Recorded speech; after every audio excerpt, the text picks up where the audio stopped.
તો ગુજરાતી રાજનીતિના વધુ એક મોટા સમાચાર, ટિકિટ કપાતા ભાજપથી નારાજ ચાલી રહેલ સાંસદ દેવજી ફતેપરા કોંગ્રેસમાં જોડાઈ શકે છે।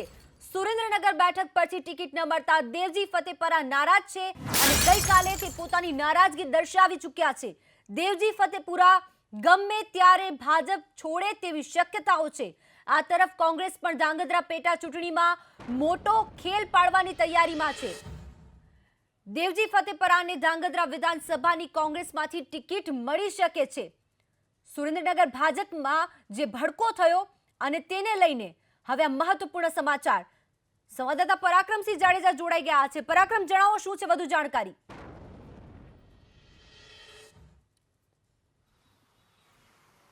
જી ચોક્કસ, દેવજીભાઈ ફતેપરા સુરેન્દ્રનગરના સાંસદ ગઈકાલથી નારાજ છે અને બળવો કરે તેવી પૂરેપૂરી શક્યતાઓ સેવાઈ રહી છે ને જે અત્યારે સુરેન્દ્રનગરના જે સાંસદ દેવજીભાઈ ફતેપરા છે તે હળવદ આગેવાનો સાથે આજે મિટિંગ કરવાના છે।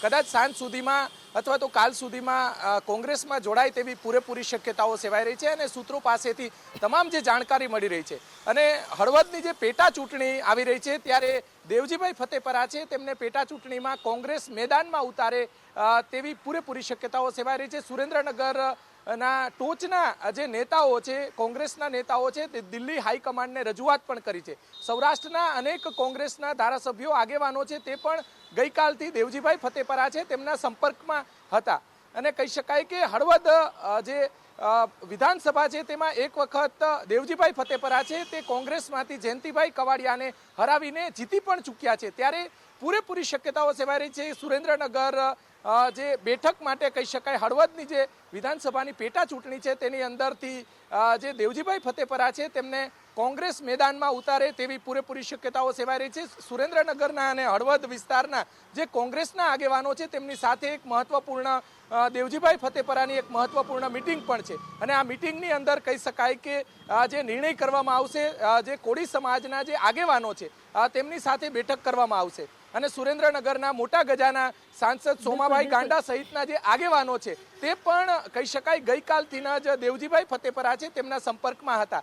ત્યારે એક મોટી વાત કહી શકાય, જો સુરેન્દ્રનગરના હળવદ જે કહી શકાય કે જે વિધાનસભાની જે પેટા ચૂંટણી છે તેની અંદર દેવજીભાઈ ફતેપરાને જો ઉતારવામાં આવે તો કહી શકાય પરસોત્તમ સાબરિયા અને દેવજી ફતેપરા વચ્ચે ભારે ફાઇટ થાય। બંને કોળી સમાજના આગેવાનો છે, નેતાઓ છે, ત્યારે ફરી એક વખત જે કહી શકાય કે જે કોંગ્રેસમાંથી ભાજપમાં દેવજી ફતેપરા ગયા હતા ત્યારે ભાજપમાંથી ફરી એક વખત કોંગ્રેસમાં સોમાભાઈ પટેલ આપણી સાથે જોડાઈ ગયા છે, કોંગ્રેસના ધારાસભ્ય, તેમની સાથે આપણે વાતચીત કરીએ। સોમાભાઈ, આપની શું પ્રતિક્રિયા? તેઓ જો કોંગ્રેસમાં જોડાય તો શું ફાયદો થઈ શકે છે આપને?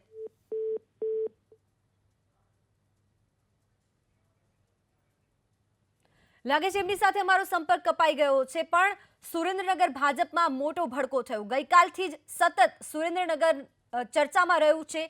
દેવજી ફતેપરાએ નારાજગી પ્રગટ કરી પોતાની, એમને ટિકિટ ન આપવામાં આવી અને તેને લઈને ભારોભાર રોષ પ્રગટ કર્યો।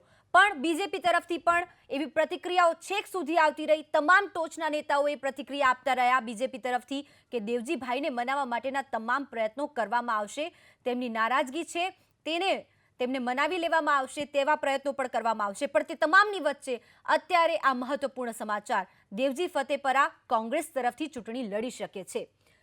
ગઈકાલે દેવજી ફતેપરાએ શું નિવેદન આપ્યું હતું, આવો આપને સંભળાવીએ। કે હવે આ પાર્ટીમાં નથી રહેવું એટલે હું આ પાર્ટી છોડી દઈશ।